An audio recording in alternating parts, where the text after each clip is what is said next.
Hello there, my fellow Metroid-loving brethren, and welcome to Metroid Mania. That's right. We're talking Zero Mission, we're talking Super Metroid, we're even talking Fusion.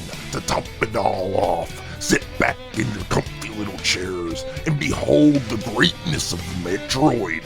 Oh yeah, it's Metroid Mania all over the month of August. Published by Nintendo and developed by its Research and Development 1 division for the Game Boy Advance, being the last game to be developed by Nintendo R&D 1, Zero Mission is a side-scrolling adventure title for the Game Boy Advance. This would be a remake of the first game in the Metroid series from 1986. This title would see release in North America in February of 2004. I realize I haven't really talked Metroid on the channel, and that is with a good reason, as I shamefully must admit I have never beaten a Metroid title. That is until today with this title. See, I've been told by Moblin Steve for many years now that if I wanted to start a Metroid game, this would be the best one to start with, as the pacing would always keep you moving, and the action is non-stop, making it a great entry point for the long-running series. Well, honestly I wish I would have listened to him sooner, as when I entered this title, I understood right away why everyone loves the series. Honestly, to best describe the gameplay to someone new is if you like 2D Zelda, you'll like this, as for the most part, it will remind you of that but side-scrolling, going around collecting items to use correctly while feeling like a rat trapped in a maze. Unlike the other Metroid titles of later dates, this game doesn't really have the same sense of dread some might have come to expect, but instead replace it with a fast-paced gameplay that makes you always on the go and feeling the rush of adventure. Before I get too carried away with the gameplay, let's take a look into the development of the remake that started it all. This is the development of Metroid Zero Mission. With only the concept for the next Metroid game after Metroid Fusion in 2002, a developer of Fusion suggested that Super Metroid be ported to the Game Boy Advance. But once YOSHIO SAKAMOTO, Zero Mission director among many other Metroid titles including its debut with the Nintendo Entertainment System games, playing a role in other titles as well, minus Metroid 2, Sakamoto being the only member of the Metroid development team to also work on Zero Mission. He would suggest that instead, they go ahead and remake the original, Sakamoto saying Fusion's gameplay and structure were drastically different from previous titles. He wanted to show people who had never played a Metroid game prior to Fusion the roots of the Metroid franchise, that this is what Metroid is, that this is the style of gameplay that Metroid sprang from, while also wanting to retell Samus' first story along the way and wanting the development team to return to the roots of Metroid gameplay by crafting a remake based on the NES title. They would go on to introduce new cinematics in order to drive the story home. Sakamoto thought that this would be important as having a story would go extremely well with the game, finding it difficult to tell the game's story in a way that the player could clearly follow. The story for Metroid was rewritten to tell the backstory of Samus Aran more than the original game. This was mostly used for showing Samus' memories to motivate the player and to keep the plot and conversations for many years to come in the fandom. Sakamoto saying that this was done on purpose in order to expand the original story while retaining some slight mystery. The original ended in a battle with Mother Brain, but with Zero Mission, you'll be greeted with an extra bonus mission featuring Samus and her very well known from Smash Zero Suit. Composers for the title being KENJI Yamamoto and Minako Hamano, with KENJI being famous for works on Donkey Kong Tropical Freeze and Hamato for Link's Awakening fame. Adding enough new elements to Zero Mission while keeping the spirit of the original Metroid proved to be one of the hardest factors in development. One of the things that would make development easier, however, would be the fact that Zero Mission uses a rebuilt version of the game engine used from Fusion so that it would not have the need to be built from the ground up. This would go on to mark the first time that two Metroid installments would be released on the same console, also being the first Metroid that let the player choose a difficulty level at the start of the game, being that of 3 levels varying the amount of damage caused by enemies, with the third mode being unlocked after beating the game at least once. Sakamoto explained that because there was not enough development time for Zero Mission, compounded by the fact that the release dates were too far apart, the team wouldn't be provided the time to add in the link fusion between Prime 2, much like how Fusion did with the first Prime title. However, they did still go on to include the function for Fusion to connect with Zero Mission, first seeing reveal at the 2003 E3 convention, with the North American release date being announced at a later date. Zero Mission would be ranked best-selling Game Boy Advance game in the United States during its debut month of February 2004, selling 151,807 copies. And not only that, it being the third best-selling game across all video game systems that same month. It is the year 2000 X5. Space pirates, the ones responsible for Samus Aran's parents Rodney and Virginia's death at the mere age of 3, and renowned bloodthirsty warmongers, have attacked the research vessel containing samples of Metroids, stealing the capsules containing samples of these species that have been discovered on planet SR-388. These species are extremely hazardous, for if they latch on to any other life form, they will drain its very life energy. It was rumored that the life forms of planet SR-288 were all consumed by the Metroid, being possible due to beta radiation to duplicate Metroids. That was the ultimate goal of the space pirates, for with this, they could use them as weapons to control the galaxy and cause its ultimate downfall. Locating the space pirates base on planet Zebes, the Federation police would call in for the legend in her own right and considered the best bounty hunter of them all by many, Samus Aran. Samus having been successful in missions most would deem impossible. Samus would land on planet Zebes and began exploring the planet, one that she knew all too well. For now, not only had it been the space pirates that had caused the death of her parents back on planet K2L, now they had returned to the planet where she was raised on by the kind-hearted Chozo. This would be more than personal for Samus, and a mission she wouldn't soon forget. Her Zero mission. Planet Zebes. I called this place home once. In a peaceful time, long before evil haunted the caverns below.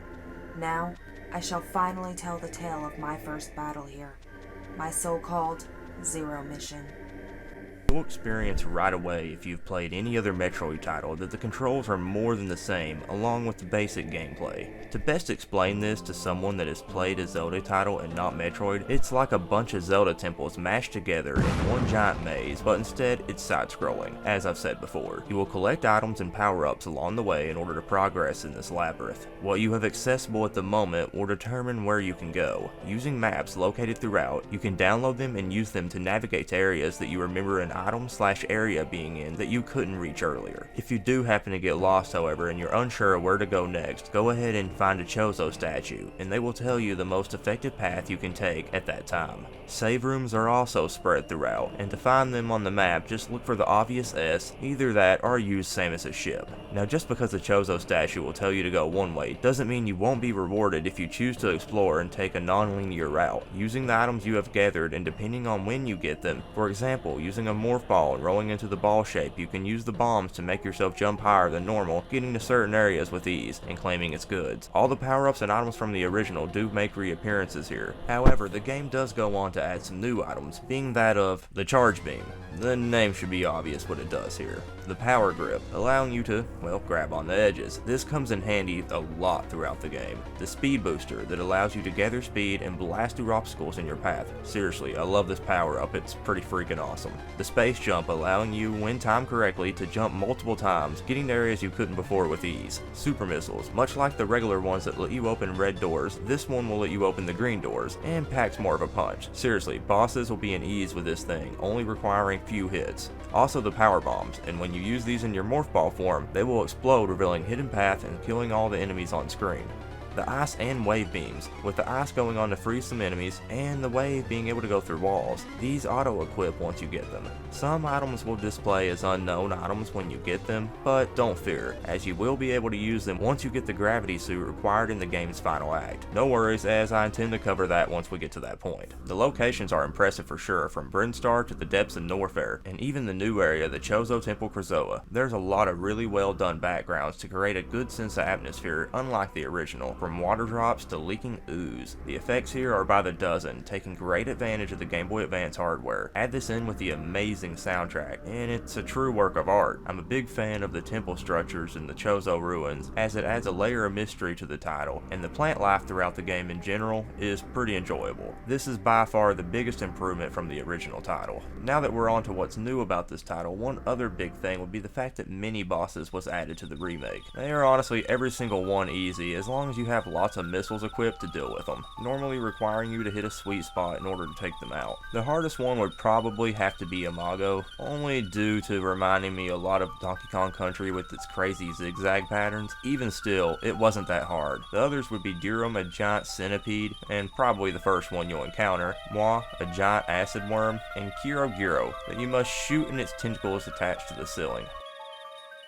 Eventually making it through the many hardships of the planet, Samus would have to face Kraid. His origins remain unknown, but he would be a prominent boss in most Metroid titles. This fight is extremely easy. Just stand on its claws as he fires them and aim for its mouth. Refill using the horns that he fires, and you should be fine. Now it was time to face none other than his comrade Ridley. Ridley is also the Space Pirates commander, the arch-enemy of Samus Aran, and the most common reoccurring boss in the Metroid series. Some going as far as to consider him the main antagonist of Metroid, with so many appearances and the importance of the character alone, with him being the one to kill Samus' parents after all. This fame did end up leading the Space Pirate leader into the Smash series. Honestly, there isn't much to say about this fight, as you just use your missiles and blow him all to hell. Now that both foes have been taken down, it's time to head to Tyrian for the final showdown with Mother Brain. She is a cold and ill-tempered AI created by the Chozo, but turned against them when the Space Pirates invaded Zibis. After showing her intelligent might, Mother Brain became the leader of the pirates and greatly increased the efficiency of their attack against the Galactic Federation over the years. Before you reach Mother Brain though, you will be introduced to the Metroids. Hit them with your Ice Beam and just fire missiles into them while frozen for the kill shot. Don't let them gang up on you however, as this will quickly end in your death. The atmosphere here is pretty tense and there's many corpses laying throughout. Once you do reach Mother Brain, hold on to your missiles and go nuts, blast through the gates along the way, getting your way to her, along with much chaos that is very much real in this fight. From missiles to red circle lasers, standing your ground is not gonna be easy, but keep at it and head to the top right corner as it's gonna be your best friend and you'll have her dead in no time. Once she is defeated, it's time to leave the planet. However, while Samus takes off in her gunship, it is attacked by the Space Pirates, forcing you to crash land back onto the planet, next to the Space Pirates mothership. Samus had already de-equipped herself and is now left mostly helpless for the trials ahead. The timing of my escape couldn't have been worse. I was attacked by space pirates and left nearly defenseless, stripped of my power suit. All I had for protection was my rather useless emergency pistol. Infiltrating the space pirate mothership, so armed, may have been foolish, but I had no other choice. Retaining all the energy tanks that you have collected throughout your adventure so far, Samus is now forced to use her bare minimum of gear. Using her pistol when fully charged, you can stun space pirates, use this along with many openings to hide in, and make your way through the mothership, crawling through ducts on her hands and knees, no longer having the use of her morph ball mode. This part really isn't anything too challenging once you get used to it in the layout, and as long as you have patience. You can also choose to say screw it and just run your way past the space pirates, but I assure you, while fun if you're used to the Metroid controls, it won't be easy. Samus stumbles into the nearby ruins of the ancient Chozo temple known as Kozoa. Samus must face the ruins test, facing a mirror image of herself. Just shoot the thing when it lights up. After passing the test, you will gain a new, more powerful gravity suit. This is pretty rewarding at this point. Now you can use the unknown items I spoke of earlier. The plasma beam being able to shoot through multiple enemies at once and kill them with ease. Samus now must make her way back to the space pirate mothership once again, with lightning speed at full power and ready to kick some serious ass. Time for a showdown with a mecha clone of her arch rival, Ridley. Just avoid Ridley's attacks by jumping when you need to, and aim your missiles for its chest piece, and in no time, it's down for the count. I did enjoy the look of this boss quite a bit if I'm being honest. Seriously, this is some pretty cool design. Once you have slain this robotic bastard, the ship will start to self-destruct mode. Make your way to a nearby escape ship and leave it in the dust, destroying the space pirates' plans with it, for now anyway. Once you beat the game, you will unlock the NES version of Metroid. This is a nice bonus honestly, but if you're anything like me, other than a quick glance for history's sake, you won't be spending much extra time here. By linking Zero Mission and Fusion, you can unlock a Fusion art gallery. These pictures are just nice little detailed images of Samus in various suits and poses. Fun little side note, I do remember this game appearing on an episode of House. What are you doing? Level 4. Being ranked highly among critics at the time of release, with Metacritic sitting at an 89% and others like Game Informer giving it a 9.5, I personally think this is the best starting point if you are looking to get into the Metroid series, as this was my first experience of the series myself, and between the rewarding feeling of gathering more and more power-ups and blasting your way through enemies in your path, and the intense music to follow and the fantastic environments, this is a thrill for anyone looking for a new series to spend their time with. I hope you enjoyed this look into Metroid Zero Mission, and and look forward to the other 2 parts of the series as we continue Metroid Mania here on Weekend Moblin with the legendary Super Metroid next. The space pirates aren't done with Samus just yet. She might have won the battle, but the war has only just begun for her. Remember to stay awesome, and stay tuned till next time. Oh.